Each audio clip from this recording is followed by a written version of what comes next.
जय हिंद दोस्तों, मैं हूं आपका दोस्त विजय राजभर और आप देख रहे हैं यूपी सच तक न्यूज। दोस्तों आपसे बता दूं कि अभी हम लोग इस समय हैं मऊ जिला के अंतर्गत थाना घोसी, ग्राम सभा खैरा मोहम्मदपुर। आपसे बता दूं कि 22 तारीख को, जो बीती 22/5/2025 को रजनीश चौहान की हत्या की गई थी, जो काफ़ी वो मामला सुर्खियों में रहा। लेकिन घोसी थाने की प्रशासन ने 1 हफ्ता के अंदर आरोपी को गिरफ्तार कर लिया। इस समय उसमें एक लड़का गिरफ्तार हुआ है जिसका नाम विनीत कुमार बताया गया है, जो खैरा का ही रहने वाला है, खैरा मोहम्मदपुर का रहने वाला वो भी है। लेकिन बता दूं कि इससे पहले जब हम लोग ने इंटरव्यू किए थे तो रजनीश चौहान के भाई ने बताए थे कि एक उसका दोस्त है, वो हमेशा रजनीश से मिलता जुलता है। शक के आधार पे कुछ मतलब उसके ऊपर शक हो जा रहा है हम लोगों का। उस वीडियो को हम लोगों ने चलाए थे, लेकिन वो शक रजनीश के भाई का सही निकला। उनका जो दोस्त था, हमेशा आता जाता था और फ़ोन करता था, वही कातिल निकला। तो दादाजी से बात करेंगे कि क्या लग रहा है, जो रजनीश के भाई बता रहे थे कि जो उसका दोस्त है, क्या वही है या इसके बाद और कुछ लोग हैं, या उसके गिरफ्तारी के बाद परिवार के लोग संतुष्ट हैं कि नहीं हैं। आगे क्या मांग है इन लोगों की। क्या नाम है दादाजी आपका? बाबूराम चौहान। अभी रजनीश का जो कातिल है इस समय गिरफ्तार हो चुका है एक लड़का, क्या उससे संतुष्ट हैं आप लोग? उससे तो संतुष्ट हैं, लेकिन कहने का मतलब कि दरोगा जी फ़ोन किए थे कि वो मोबाइल पर आया था कि दो तो फरार हैं, तो 1-2 आदमी तो उसका कुछ नहीं कर सकता। ये जान जाओ। यानी घोसी थाना से फ़ोन आया था कि 2 आदमी थे, मैसेज आया था कि 2 लोग थे, लेकिन आप कह रहे हैं कि 2 लोग उसका कुछ नहीं कर सकते हैं। क्यों 2 लोग नहीं मार सकते? नहीं, 2 लोग तो नहीं मार सकते। तो क्या लग रहा है आपको? हमको लग रहा है कि इसमें 4-5 आदमी से कम नहीं होंगे। यानी आप कह रहे हैं कि 4-5 लोग मिल करके घटना का अंजाम दिए हैं। तो अभी इससे पहले हम लोग इंटरव्यू किए थे, रजनीश के भाई बता रहे थे कि इसी ग्राम सभा का रहने वाला एक उसका दोस्त है, जो जात का चमार है, जिसे दलित बताते हैं। वो लड़का है, हमेशा उससे बात जो होता रहता है, आता भी है। तो क्या वही वो लड़का है जो गिरफ्तार हुआ है? हाँ, वही है, वही लड़का है। यानी रजनीश का भाई जो था उनका शक सही निकला। हाँ, सही है। तो अभी क्या मांग है आप लोगों की? अभी तो एक ही लड़का उसमें गिरफ्तार हुआ है। हमारा मांग ये है कि जल्द से जल्द पूरा गिरफ्तार हो, और मैं प्रशासन से और मैं मुख्यमंत्री योगी जी से कि चाहता हूँ कि इस पर सीबीआई थोड़ा जांच हो जाए, कि पूरा पर्दाफाश हो जाए कि 17-18 लाख रुपया कौन दिया है और कौन लिया है और किसने लिया है, क्यों इसकी हत्या की गई है। वो 17-18 लाख रुपये का खुलासा भी हो जाएगा। तो अभी जो 17-18 लाख रुपया बताया गया है, तो क्या रजनीश पहले से लेन देन करता था? कुछ जानकारी है आप लोगों को? ये हमको मालूम नहीं है, न 1 पैसा मैं उनका जानता हूँ। तो रजनीश जिस हिसाब से आप 17-18 लाख रुपए का जो आरोप लगाया जा रहा है, तो रजनीश देखने में क्या लग रहा था? फैशनैलिटी के हिसाब से फ़ोन वगैरह जो इस्तेमाल करता था, उससे लगता था आप लोगों को कि पैसा कहाँ से इसका आ रहा है? फ़ोन तो उसका वही फरीदाबाद से लोन पर लिया गया है, लोन भरा जा रहा है 45,000 का फ़ोन। हाँ, यानी वो झूठा आरोप लगाया जा रहा है? झूठा आरोप लगाया जा रहा है उसके ऊपर।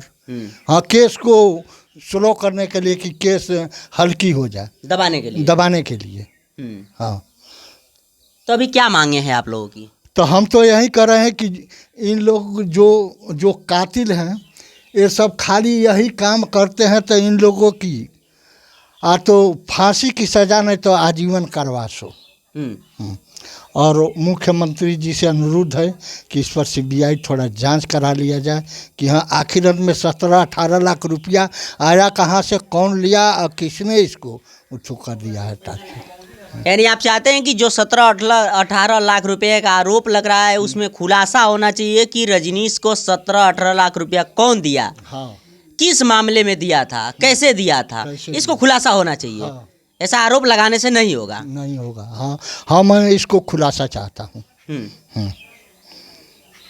तो अभी तो एक ही लड़का उसमें गिरफ्तार हुआ है, बाकी और लोगों की गिरफ्तारी अभी तक कुछ हुई नहीं है। तो क्या प्रशासन से आप लोग दोबारा गए तो मिलने के लिए? प्रशासन ढील है। हमको बुलाए थे। प्रशासन को नहीं चाहिए कि हाँ उसको जल्द से जल्द गिरफ्तार कर लिया। जोगी की शासन में तो हम यही सुनते हैं, हम ही मोबाइल या टीवी देखते हैं कि जो नहीं गिरफ्तार होता है तो जोगी जी उसका घर ढहवा देते हैं। वो भाग कर जाएगा कहाँ? तो प्रशासन से वो भाग कर जाएगा कहाँ? यानी योगी जी हमेशा अपराधियों के ऊपर बुलडोजर चलवा देते हाँ, हैं। चलवा देते हैं। तो आप भी चाहते हैं कि बुलडोजर चलना चाहिए हम भी ऐसे लोगों चाहते पे? हैं एकदम। और इस 17-18 लाख का खुलासा चाहते हैं। तो अभी इस समय प्रशासन के पास आप लोग गए थे, तो प्रशासन की तरफ से क्या आश्वासन मिला है? कुछ बताया गया है आप लोगों को? प्रशासन तो यही एसओ साहब घोषी के कहे थे कि 2 आदमी को गिरफ्तार किए हैं। कब बुलाए थे आपको? परसों शाम को। तो उसने बोले थे कि 2 आदमी को हमने गिरफ्तार किया है। तो एक नगरा के है और एक विनीत का। तो नगरा वाला कैसा था कि उसको छोड़ दिया गया है।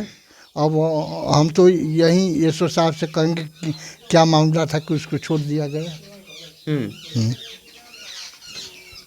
चलिए आपसे बता दूं कि जो रजनीश चौहान की हत्या हुई थी उसमें एक आरोपी गिरफ्तार हो गया है जिसका नाम है विनीत कुमार, और एक नगरा थाना के अंतर्गत का रहने वाला है जो आरोपी बताया गया, लेकिन अभी तक उसकी गिरफ्तारी नहीं हुई है। दादाजी का कहना है कि जिस हिसाब से प्रशासन की तरफ से आरोप लगाया गया कि 17-18 लाख रुपए का अनीश चौहान का लेन देन था, तो ये कह रहे हैं कि हम उससे संतुष्ट नहीं है। उसमें खुलासा होना चाहिए कि 17-18 लाख रुपया कौन दिया था, कैसे दिया था, क्या करने के लिए दिया था, इसके बारे में इसका खुलासा होना चाहिए। और इनका कहना है कि 2 लोग उसको नहीं मार पाए हैं, मारने वाले तो 4-5 लोगों का ग्रुप है। इनकी मांग है कि इस पर सीबीआई जांच बैठाया जाए। योगी जी से मांग कर रहे हैं और कह रहे हैं कि अपराधियों के घर पे बुलडोजर चलना चाहिए। जायज़ सी बात है, उत्तर प्रदेश सरकार या राज्य में और केंद्र में जब बीजेपी की सरकार आई तो बुलडोजर, योगी जी की बुलडोजर बड़े ज़ोर शोर से चली थी। अपराधियों के ऊपर बुलडोजर चलाया जाता था और योगी जी का ये भी कहना था कि दोषी बख्शा नहीं जाएगा, इस चौराहे पे कोई अपराध करता है अगले चौराहे पे मारा जाएगा। लेकिन बता दूं कि इस समय उत्तर प्रदेश में जो अपराध चरम सीमा पे है, जैसे अभी हम लोगों ने रानीपुर थाना के अंतर्गत का वीडियो दिखाया था, एक युवक का किस तरह से हत्या कर दिया गया था। लोगों में प्रशासन का खौफ एकदम ख़त्म होता हुआ नज़र आ रहा है।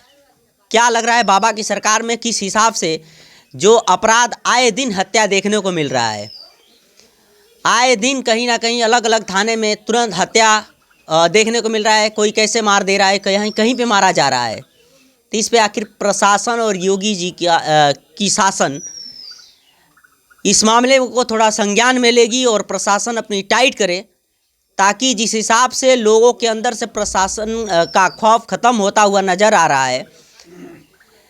बाकी इस प्रशासन को और उत्तर प्रदेश सरकार, योगी आदित्यनाथ की सरकार को लेकर के आप क्या सोचते हैं?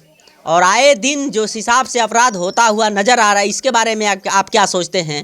अपनी राय कमेंट बॉक्स में ज़रूर दीजिएगा। मिलते हैं किसी और वीडियो के साथ, तब तक के लिए जय हिंद।